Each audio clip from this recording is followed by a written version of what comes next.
Alright, so today in the shop we are going to get the nasty gear oil out of the transmission and the rear diff. I believe there's 3 plugs, drain plugs, one here at the bottom of the PTO. I think this one's for the hydro pump. I'd have to check my manual to make sure. Then you have one, kind of hard to see, there's a drain plug right on the other side of this PTO shaft. And then there is a drain plug right there. And I've already gotten all 3 of them kind of broke loose. So we're going to see what we get out of here. I've just got an old empty kitty litter container here.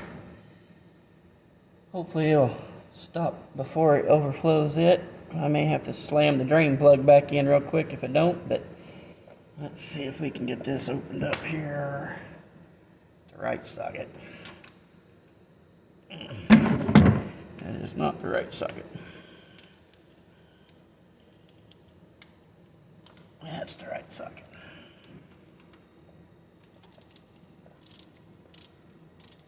Alright.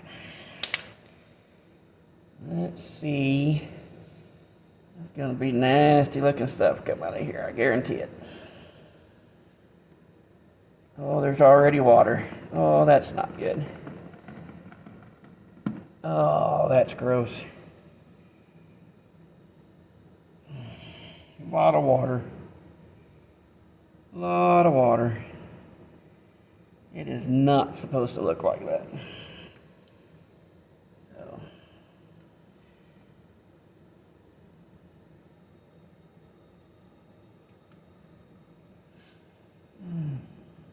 Gross, gross, gross.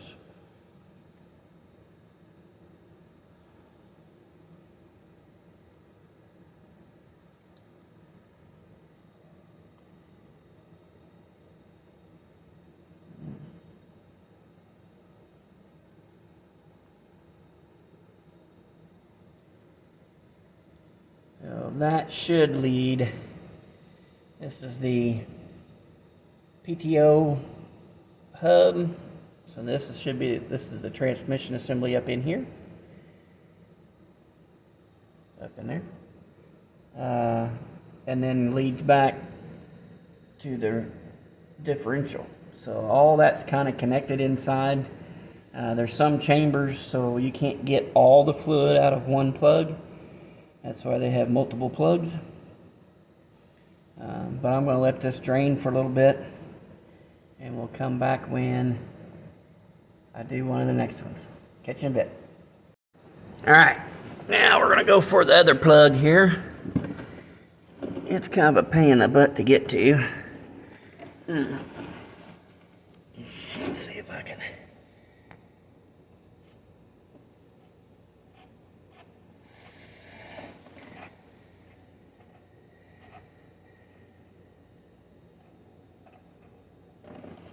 Get turned here where hopefully I don't get oil all over everything. That's a little better. It's still milkshaky. Sign of water in the oil, which is not good.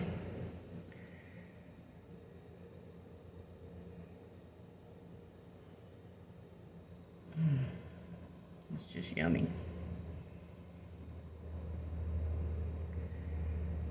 Made a little mess on the floor, not too bad. Alright, I'll let this sit here and drain a little bit. It's got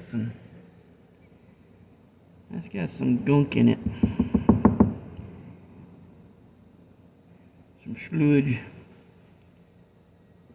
Alright, let's let this one drain a little bit and we'll catch up with the third one here in just a minute. Let's see if we can get this last plug over here. I think I've got it loose. Nope.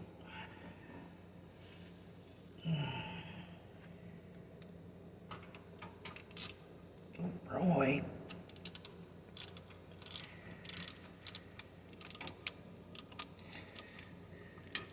Alright.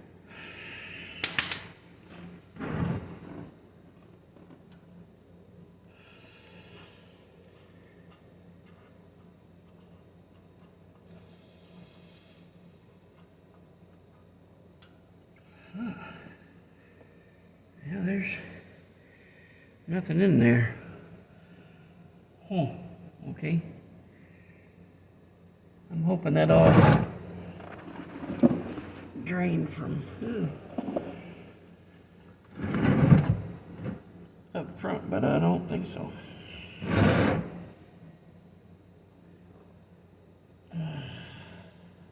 Oh, there it is. There's a big old glob of crap in the way.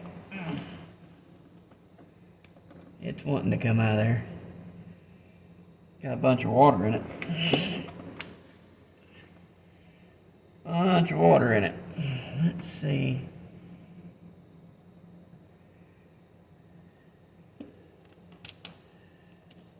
It's gonna get nasty, I can tell. Yep. Wow. That was a bunch of water. Bunch of nasty crud. That's gross. I think I got more on me than I did in the pan. Yeah. A lot of water. That is not supposed to look like that. I don't know when the last time this has ever been changed. This tractor's been in the family for every bit of 45 years. I'm 50, and I can remember as a little kid being on this thing out at the farm, and Grandpa had it, and I brush hogged with it when I was a teenager. So I don't know if it's ever been changed. So it definitely been needing to be done. Hopefully it hasn't torn up too much stuff inside. But we'll get this, let this drain out for a little while, and then we'll see if we can't pour some fresh in this thing. See you in a bit. Alright, we might as well do the hydraulic sump while we're here for the lift arms. That's this one. I've already got it loosened up. Hopefully there's not near the water in this one. We'll find out. No, there's a little water in it.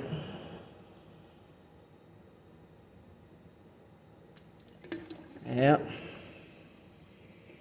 Great, that's good. Everything had water in it.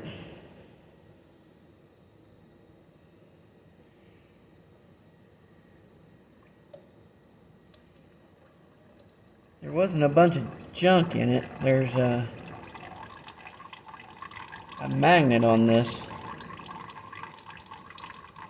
Got a little bit of sludge on it. Maybe a little more than sludge there. I don't feel nothing huge. Just normal kind of wear and tear, I think, on the magnet. Yeah, that definitely had some water in it too. So, good thing we drained it all. It definitely needs it. I've got the oil for the trans and rear diff. I don't know if I have enough hydraulic oil. We'll have to check and see. Alright, let this drain out and we'll be back. Alright, on these WDs for the gear case oil and transmission, there's a fill plug here that I've already taken out, and then there's a fill plug back in there. Kind of hard to see.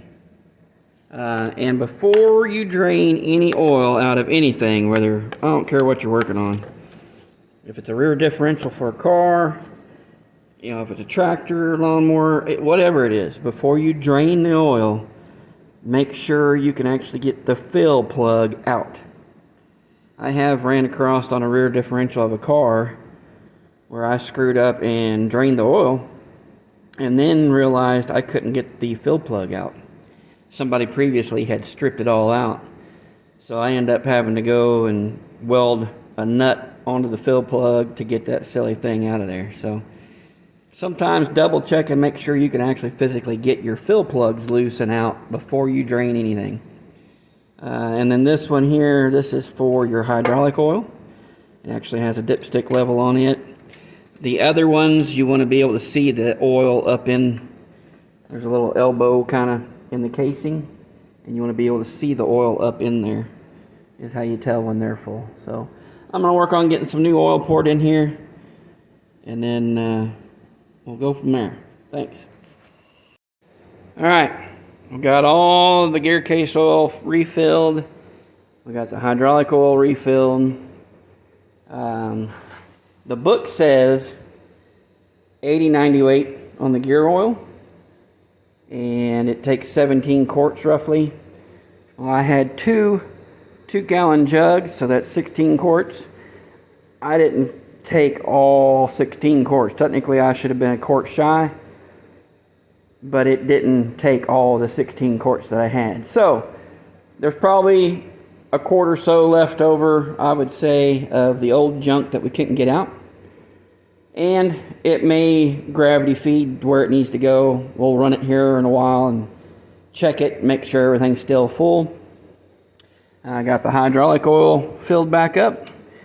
It's actually probably just a shade over full right now, but it should level out when I work the arms up and down. Now on the gear oil, the book says 80-90 weight. So that's what I put in it.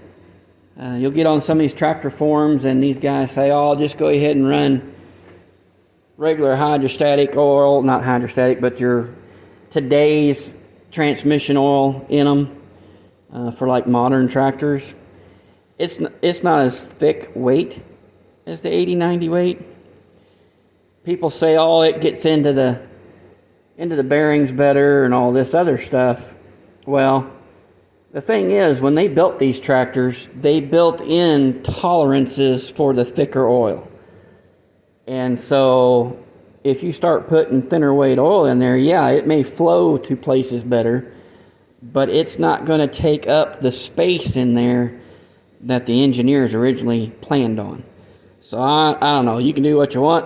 I'm going to run what it says to run. Now the hydraulic oil, I do put the modern day hydraulic oil in it. It's pretty much the same way, same weight.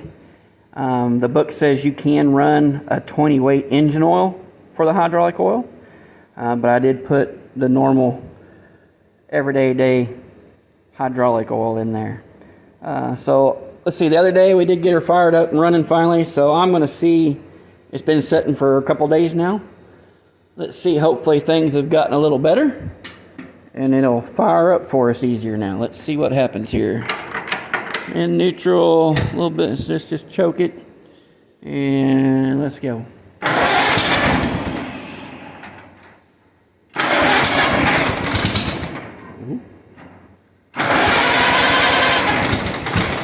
It still wants to choke, okay.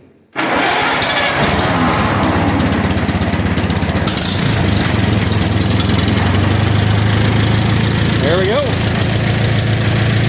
Fired right up for me. That's good.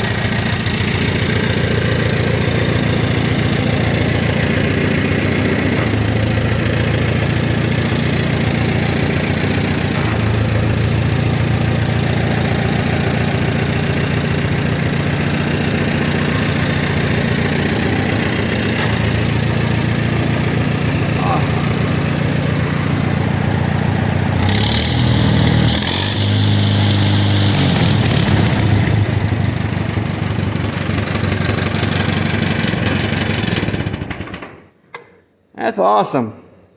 Now, the other day when we did have it running, I noticed the gears sounded horrible in this thing. They were rattling and chattering. That was one of the reasons I really wanted to get the gear oil changed out in it. Now today it sounds much better. Nice and smooth sounding. It's not rattling and clanking in there. So that this did have gear oil in it, but it was just thinned down with a bunch of water and it was all nasty. So we'll probably, this tractor won't get worked hard, so she'll get hooked to the brush hog a little bit, do some brush hogging, and just riding around, cruising around is about all she's going to do. So after a little bit of running, we'll check all the fluids in it again. We may have to drain the gear oil again and flush it out again. But that was 4 gallons of gear oil was $70. So I won't be doing that too soon. Now we're going to work on, now we got it running good, I do want to work on getting the charging system figured out, whether I go with the generator still or put a GM one-wire alternator on it. I haven't figured out yet. I do have a battery box that was someone made for it. It's heavy-duty stout that the top fits on, but it will not accept the side post battery. And like I said, there's a lot of, it's been rednecked up pretty good, so I'll probably change that. We might see about, while the battery box is off, I might take this top plate off and reseal it, because there's water getting in the system somewhere. I know this boot was bad for a long time, and this tractor sat outside all of its life till I brought it home. So I'd say a lot of water got in just straight through the gear shifter, because I just put a new boot on that a couple years ago after I got it. So hopefully there won't be any more water issues, because she sits in the lean-to or in the shop pretty much all of her life now. So, but anyway, we'll get this thing kind of buttoned up, running around the yard a little bit, and see how she does. Thanks.